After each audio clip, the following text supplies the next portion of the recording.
Welcome into the October 17th episode of the Locked On Leafs podcast. I'm Mike DiStefano with Dave Morassutti. The Leafs are coming off a victory Saturday night against the Ottawa Senators. We'll break that game down. Matt Murray was expected to start in that one. However, change of plans. He'll miss 4 weeks instead. But that could actually be a blessing in disguise for Toronto. I'll explain why in a moment. And then with the Yotes coming to town tonight, we'll quickly tee that game up with our three keys of the game. All that more coming up on today's edition of Locked On Leafs. You're Locked On Maple Leafs, your daily podcast on the Toronto Maple Leafs. Part of the Locked On Podcast Network, your team every day.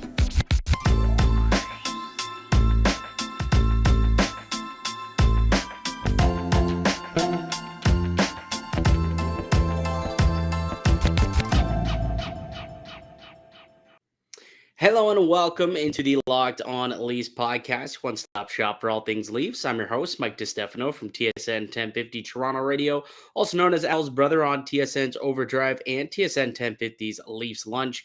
Joining me, it's my co-host, Dave Morassutti from Sportsnet, also a writer for the NHLPA.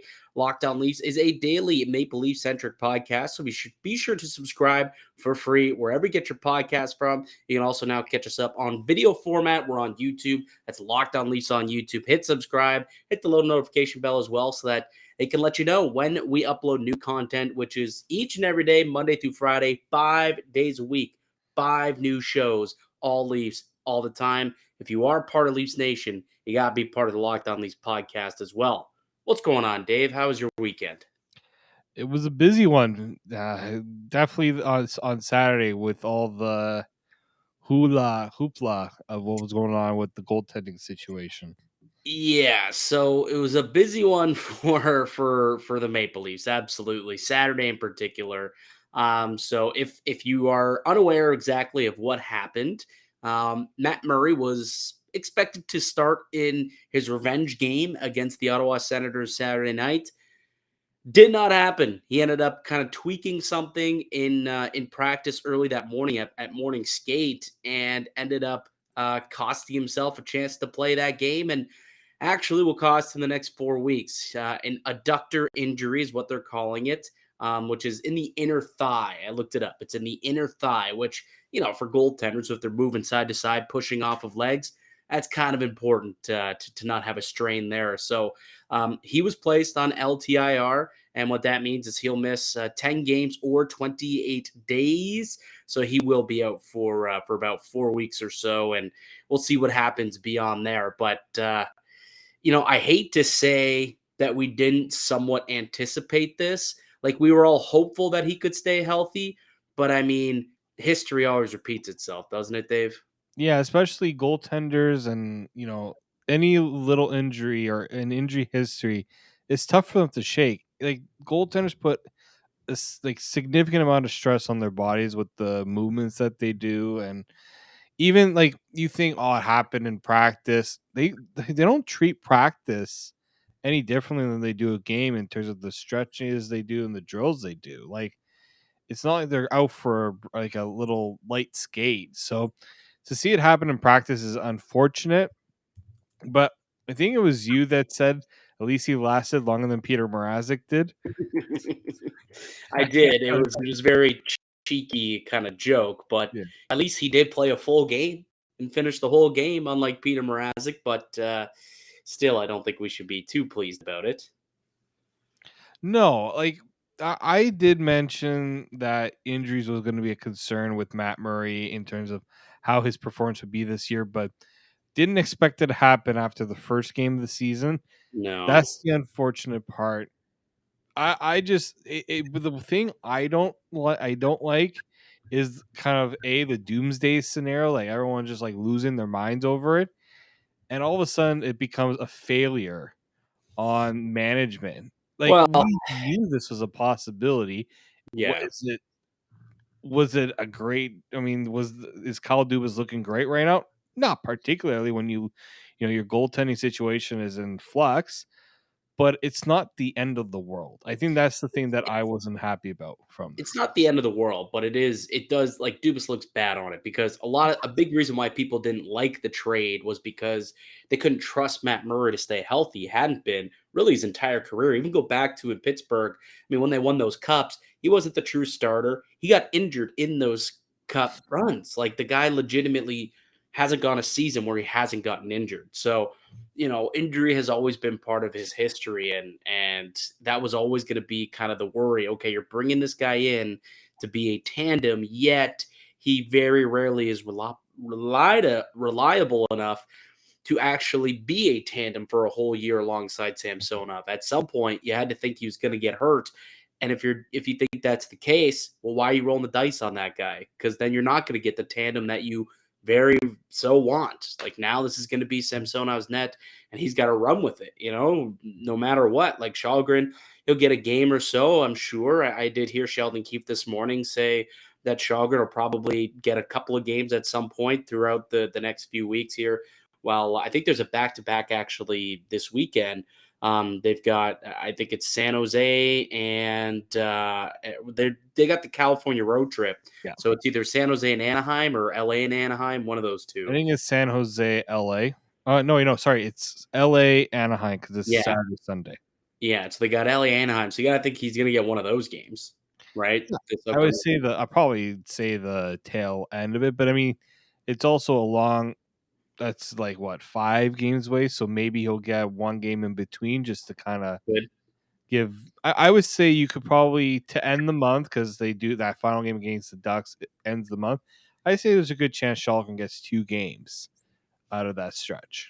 Yep, very well could, but still, like Shalgren is what he is. You know what I mean? Like he's not necessarily an NHL starter, someone who you hoped, can put you in a position to win games. Can he hang in there and win games because your offense could potentially score 5-6 goals in a game? Sure, saw that happen last year a lot, right? But Yeah, he was a sub 900 goalie with goals above 3, goals against above 3. So yeah, they're gonna have to definitely show up offensively in order to pick up wins over the next little bit when they got him in.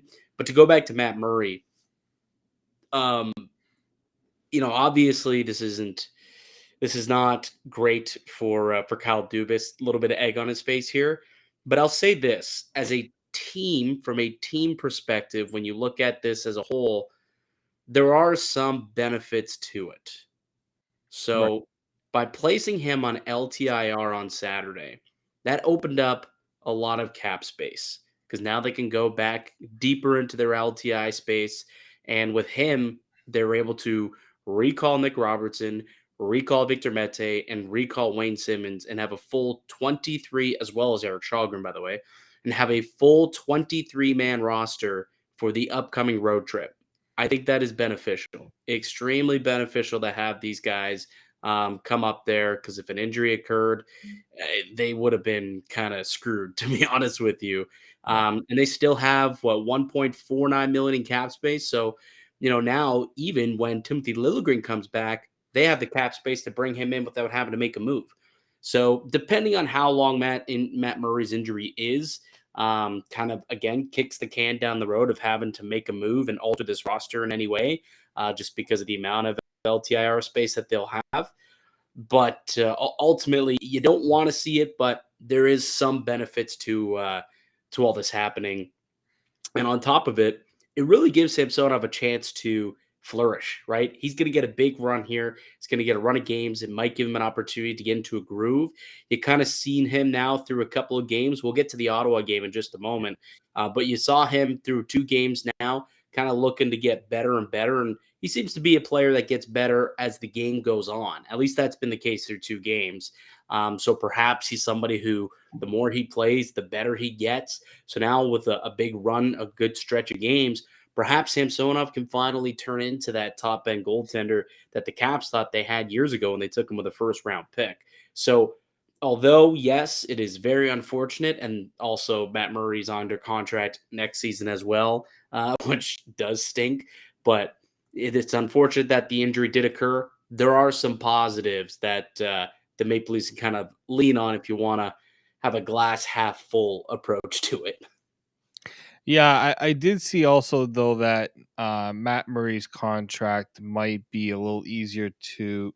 I read somewhere about the bio with Matt Murray's contract might not be as bad. Well, I can If tell the you Leafs in 2 seconds. Go on with your point, and I'll they let you know went what I down think. that road, like if that's like an actual issue where they need to figure out you know Matt Murray's situation going forward, but I do think that Ilya Samsonov. This is exactly the reason the Leafs brought him in, right? And I think the good thing for the Leafs is that he's on he's an RFA at the end of the year, right? So this is not somebody that you're afraid of losing if, let's say, he does turn into what Washington thought he was going to be when they brought him in as a first. Like he was a Right. first round pick.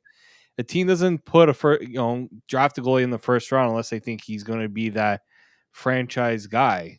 This is what the Washington Capitals are. Now he's got a long way to prove that he can be that here in Toronto, but this is certainly probably the best opportunity he is going to get, and I'm sure he probably didn't expect it, to come this early in his tenure in Toronto.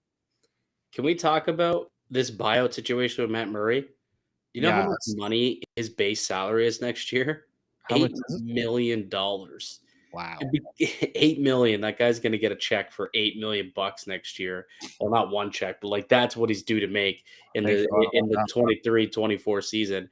So if they were to buy him out this summer, you're right. It's actually not that bad. They would get a cap hit next season of 687,000. That's it. So they would actually save, a little bit of money off of that cap. In terms of the following year, only 2 million would be against that cap. So they would save what, $2.6 million or 2.7, I guess. The following season, or well, I guess that would be added the $2 million. So never mind, Yeah. scratch that. They save roughly 4 million next year, but we'll get an extra $2 million dead cap hit the following season in order to buy him out. But that year, we're expecting a decent jump in the salary cap. So potentially, yes, this could be a solution. Let's hope that he returns after this adductor injury and plays better and is I don't know, worth the contract of 4.875 or 4.75, whatever he's making right now in that range. But yeah, just a bit of a tough blow for Matt Murray. Just after one game with the Maple Leafs, after a healthy offseason, felt like he was ready to go. Nope. An injury in a morning skate the night he was supposed to play his former team for the first time, and now he's out for a minimum of 4 weeks. So we'll see what comes of it. But now it's Ilya Samsonov's time to shine. And with that, also, Robertson gets called up. Simmons is back with the main club now. Maybe those two can get into some games here down the stretch, or in over the next couple of weeks. So we'll see what kind of all comes of this whole Matt Murray injury. But the injury didn't affect them on Saturday night because they were able to get a win in the Battle of Ontario against the Ottawa Senators. We will chat about that game in just a moment here, Dave. But first, let's chat about one of today's show sponsors, and that's SimpliSafe.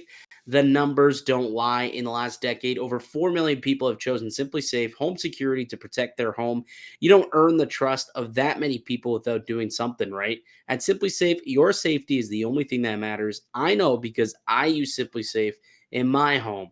They protect you with cutting edge security technology powered by 24/7 professional monitoring agents who always have your back. SimpliSafe's agents call you the moment a threat is detected and dispatch police or first responders in an emergency, even if you're not home or can't be reached.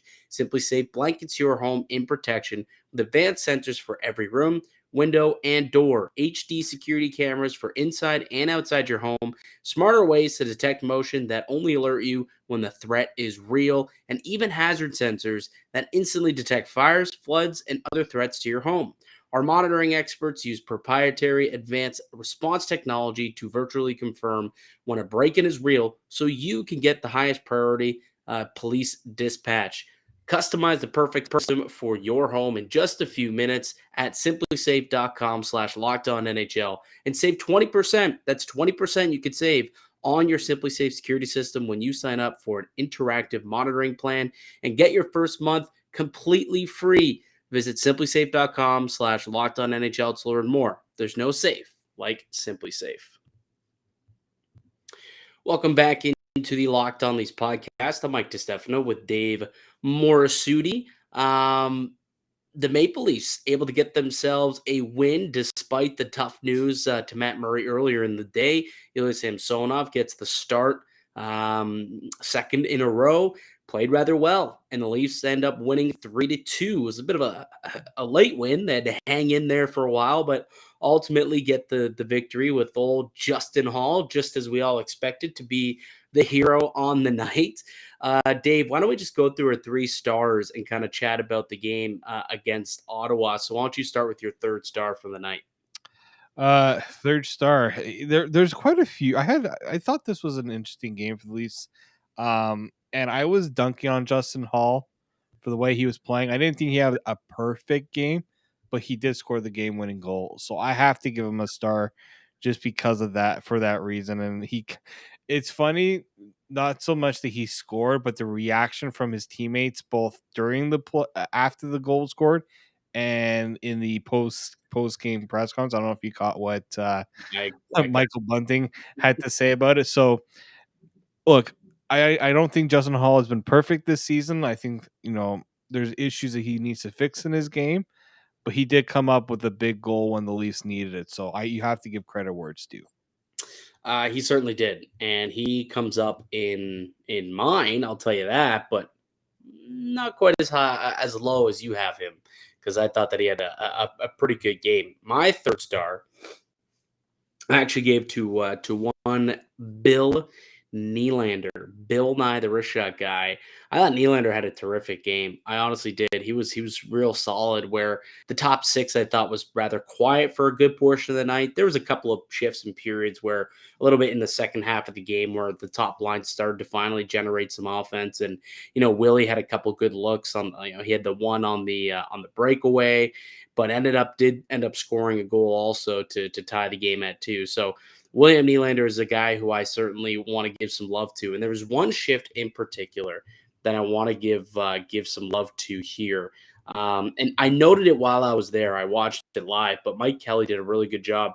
He pulled in the game itself, and so let me just pull this in here. I can share the screen or share the tab, and we should be able to watch this here.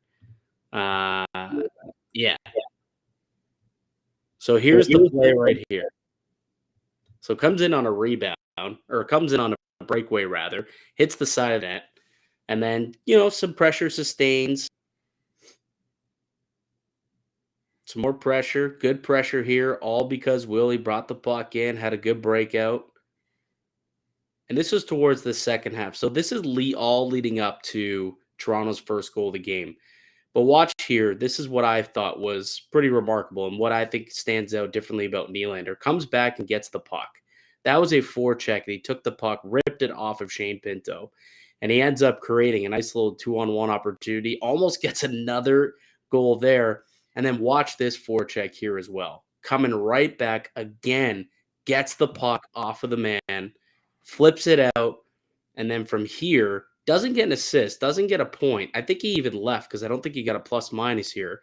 But this is really where they're able to get their first goal. Muzzin, and it was hilarious. Everybody in the arena is yelling, shoot. And then there's that little high tip play by Camp. And that was the first goal for the Maple Leafs late in the period. But how many times did you see William Nylander doing something good on that shift? He was all over the place. He was in there, had a couple of good rush chances, good back check, flipped the puck out, got the breakout going for the goal. I thought that was a terrific shift by William Nylander. Yeah, that's the reason why he's my 2nd star of the game, by the way, because I thought that without William Nylander, the top guys just looked flat. They didn't really have the juice, but he was the one that was getting them going. He had the breakaway, like just so many plays that he was kind of bringing the energy that was lacking, especially offensively. Like we don't expect him to see him back check, but that back check play, which is one I wanted to highlight too, was it shows growth in his game Yeah. that a lot of people think that was never going to be possible with him, but he's showing that it's possible. And I don't, like, if you're a William Nylander hater right now, I don't know how you can critique his game in a negative way, the way he's played the first few games. Dude, I got a text from my uncle, old school guy, thinks that he was the person who got really upset when Wayne Simmons was waived because there's nobody there who can protect the stars, right? That's the mentality that he has, and he sent me a text while we were watching that game, and literally said, "What did he say? Hold on one second, I will find it here." But basically, what he was saying was, Nylander didn't have the points. Oh, he was upset that they ended up giving like a star to Matthews or something like that. And he said Nylander didn't rack up all the points, but was definitely the most notable player out there on the night. As painful as it is for me to say. So he's starting to win over some of the old school fans. Starting to win them over, which is good to see out of old Willie Nye, the Rishat guy. My second star, the bottom six, like I'm cheating here, but I thought the bottom six actually played really, really well. Like all of them. I thought the third line was buzzing early. The fourth line had a couple of solid forecheck plays where they were able to sustain some pressure on like the top line too um of Ottawa. And then obviously like David Camp, fourth liner, the one who gets the opening goal. So for me, I thought the bottom six actually deserves a lot of credit for how they played with some speed, but mainly the forecheck was nice. And Pierre Engvall threw the body around a couple of times, had two or three solid hits in that game. And that's what you need to do, Pierre. Use your body every now and then. Good things typically will happen for you. I thought Kerfoot was great. He had a few really good looks. He was buzzing early. So just the bottom six, I want to give a shout out as the second star. Yeah, I didn't. Yeah, the bottom six definitely has been improving since that first game of the season. That fourth line, yes, they haven't been the perfect line in terms of what we saw in the preseason. But I think they're getting there, right? When you play against better competition, there's going to be an adjustment period. But I think the bottom six has certainly shown up and has had a presence that wasn't really felt in that first game, and it's going to take time because you know teams are now realizing that that bottom six is something the Leafs are going to want to use more and more. So you have to pay a little bit more attention to them. So they're slowly getting to the game. David Camp scoring the goal was a nice little I think a nice little treat for the way that that line played. Yeah, 100%. And now everyone's saying that this team's soft. Who's gonna like? No one goes out there to lay the body. Nicolas Aube-Kubel averaging 5 hits per game so far through the first three. So not willing to muck it up in the corners. That guy. All right, who is your top star? All right, Curious who it could possibly be. Was it? it was Samsonov. Yeah. Okay. Okay. I Okay. You want to give him some love? That's fine. That's I totally gotta fine. give him love because there were some that game could have gone in a totally different direction, especially in the second period. Like the Leafs were kind of a little bit asleep at the wheel there, and he had to make some really tough saves. There was that one The where third period and the third period when Mott chopped at it. yeah, like TJ Brody has it on a stake and Mott just like huzzah, Yeah, like does literally one they of kinda those. chopped at it, and he had to make just a reflex kick save, yeah. Yeah, like that was like I like that he like sometimes you don't want a goalie to be just too reactive, but the fact that he can like his reaction time on that save was just perfect. I thought it was actually going to go in based on how deep he was in his net. I was a little concerned about that. But I thought, yeah, I just think he's he might allow a goal. You're just like, he needs to stop that. But once he does, he's kind of just got it pretty much locked down. I know he had some trouble tracking the puck on the Giroux goal, but he also had kind of no help in front of the net there as he's trying to Mhm. find the puck, Yeah, and doesn't Giroux just clear it makes out. it in. You gotta get the D to clear Yeah, that out, right? I you mean, gotta clear you that put out, that tie up in. sticks, do whatever you can to make sure the guys don't pick up the garbage in front of that. But no, I just think he's been his two starts. Yeah, you want the guy to pitch a shutout Yeah. every time, but I've had no issues with him. Yeah, the first periods have been, I don't wanna say rocky, like, he wasn't rocky in the first period, like, the one on the power play, it It was a short side goal. Probably could have had it. Was it a bad goal? No, but he could have had it. And then the other night, the second goal that he allowed against Washington, not a good one. That one went right through him. So the first periods have been a little shaky, but then once he gets into the groove of the game, and the second and third really starts to play some sound hockey, some sound goalie. So yeah, he definitely deserves a third star, and I knew you were going to toss him in there, so that's the only reason why I didn't have him on my 3 stars list, because I knew you were going to give him love, which meant I had to give love to the game winner, buddy, Justin Hall. I had Justin Hall had a good game. I really did. Ended up with a 62% expected goal rating, but it was just the fact that he was playing more simple. He was making some plays and made a really nice play on that game winner to kind of take the puck to the net, and then a little give and go, and ends up going right to the goal and crash and score. That's sometimes you got to do that. Now, if he was down there and he didn't score and then ended up 2-on-1 ensued the other way, maybe we're having a different conversation.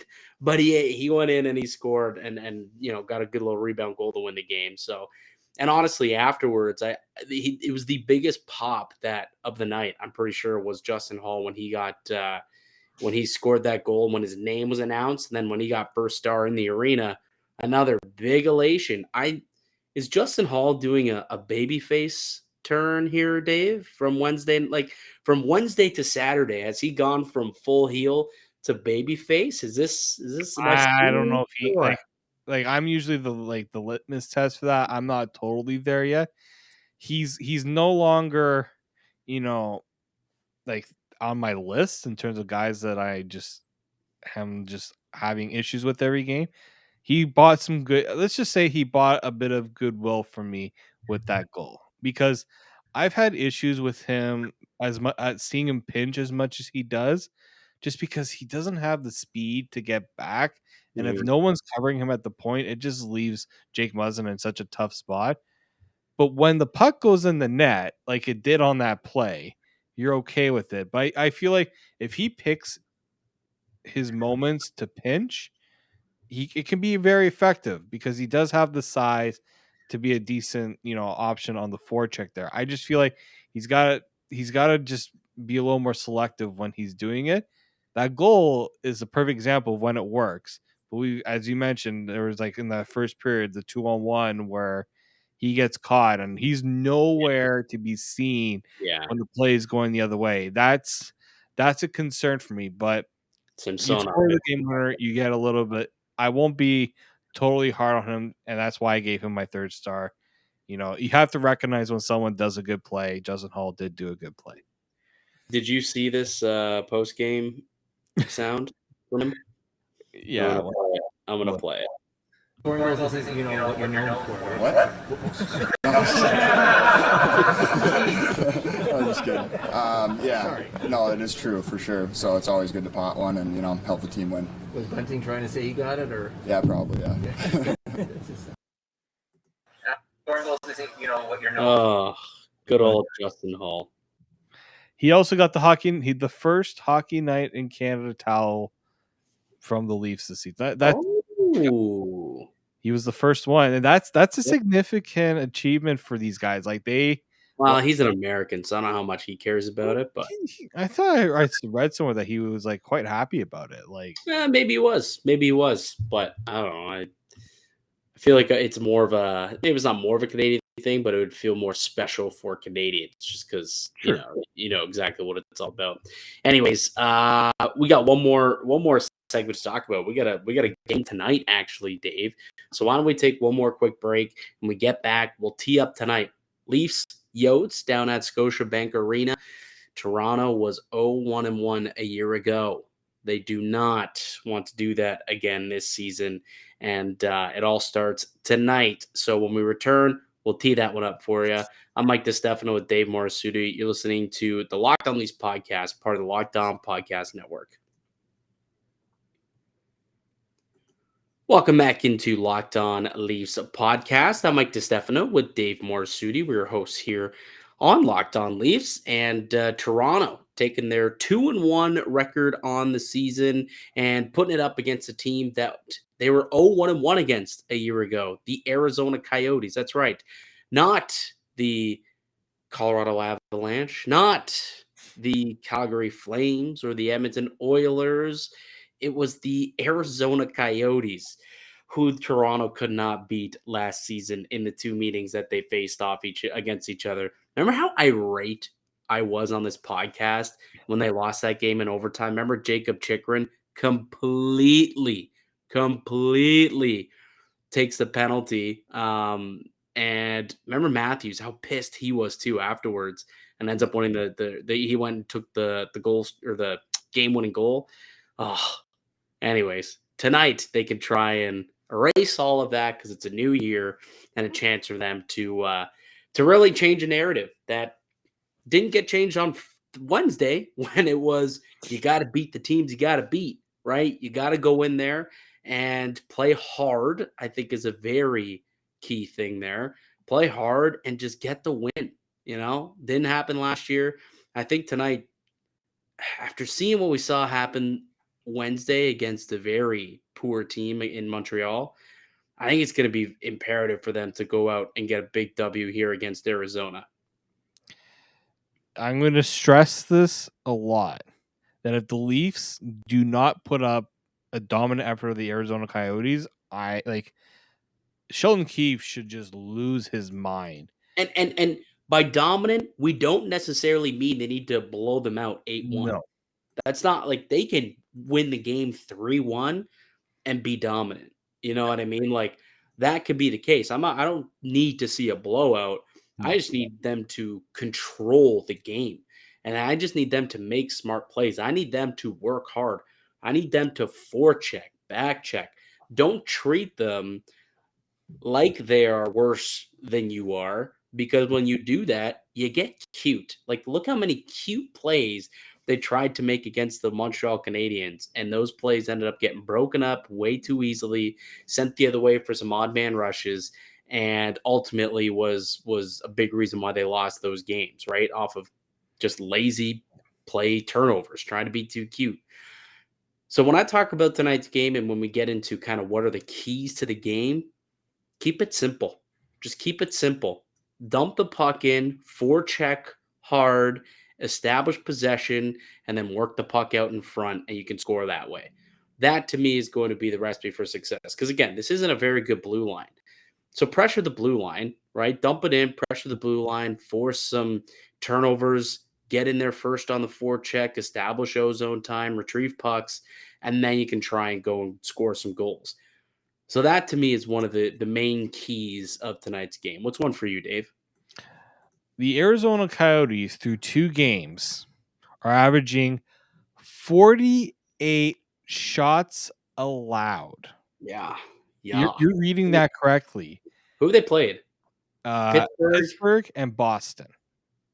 Yeah, two pretty good squads with volume shooters. Squads the Leafs should be better than, right? Toronto's a volume shooting team too, though. So if the Leafs, in my opinion, if the Leafs do not get more than 40 shots on net, I will be surprised.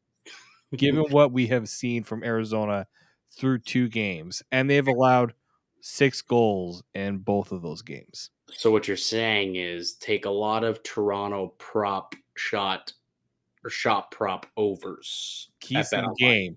Make sure you're betting on the Leaf shot props, because I haven't done them yet this year. I will be hammering them in this game.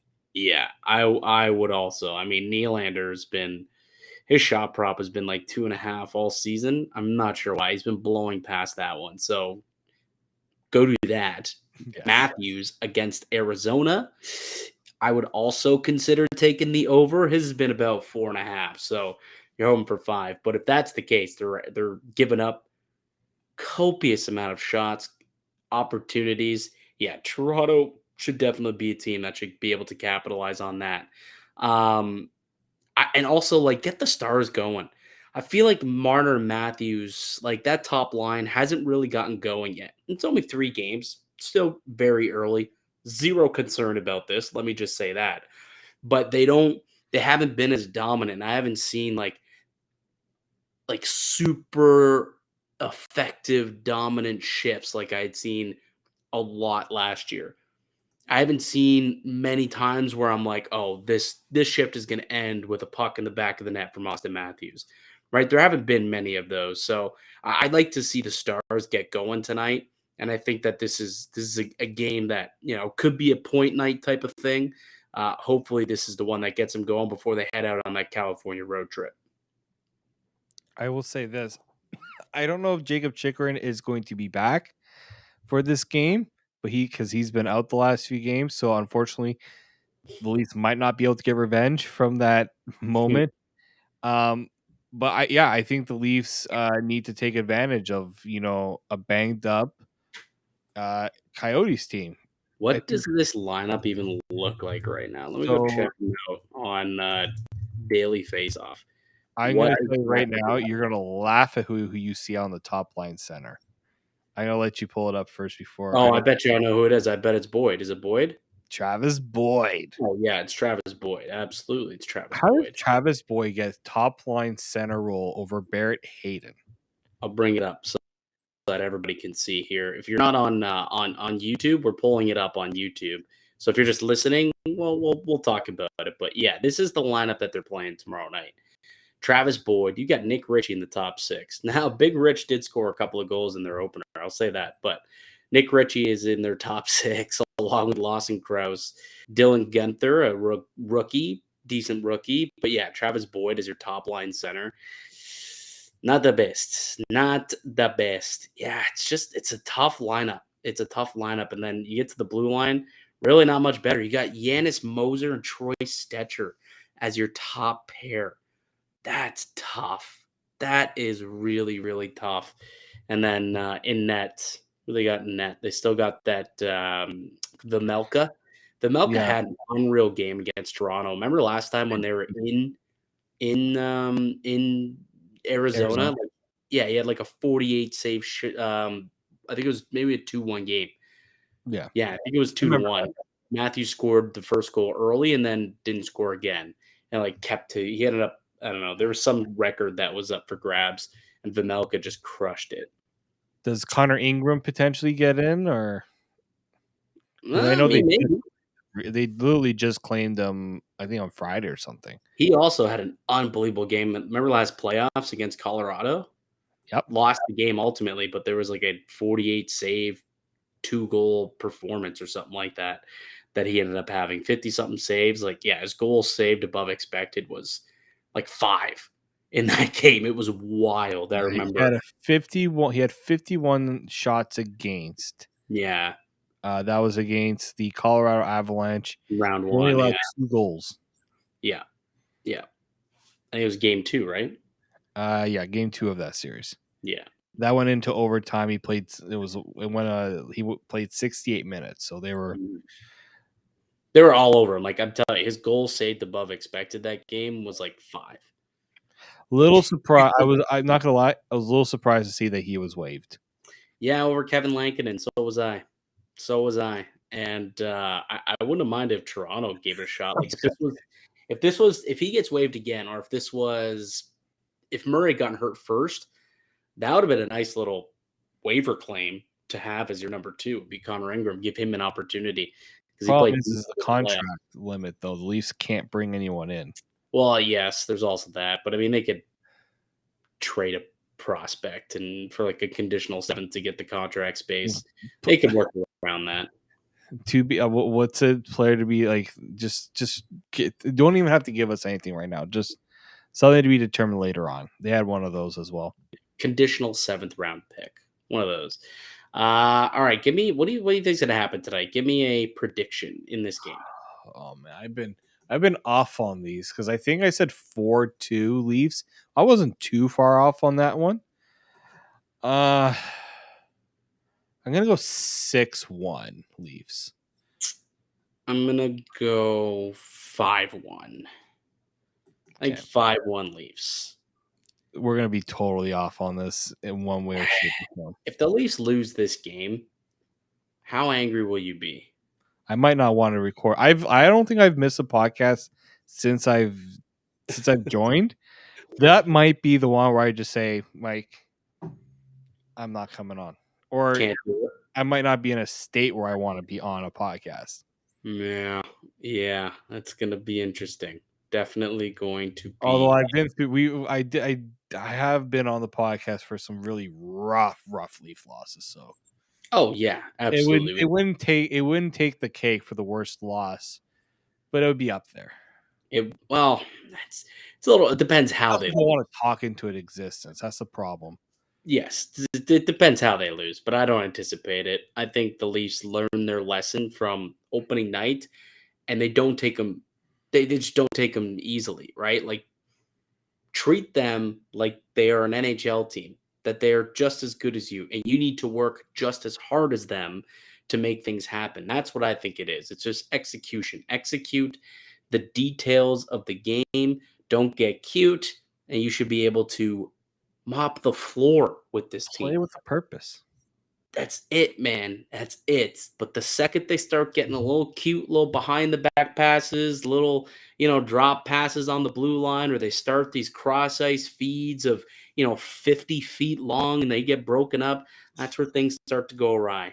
Keep it simple, execute, play with purpose, play with detail. Leafs will definitely win this game by multiple goals, I believe. All right, that'll do it for us here today on the podcast. I'd like to thank you for listening and supporting the show. You subscribe to Locked On Leafs podcast on all podcasts and platforms and receive daily Leafs content. Follow myself on Twitter at Mickey_Cuck. Follow Dave at D_Morassutti. Follow the show at Locked On Leafs. Leave a like and a comment down on YouTube if you would. That would be fantastic. We'll be back with another episode tomorrow morning. Ladies and gentlemen, we will be recapping the game against the Arizona Coyotes. But until then, keep it locked right here on Locked On Leafs.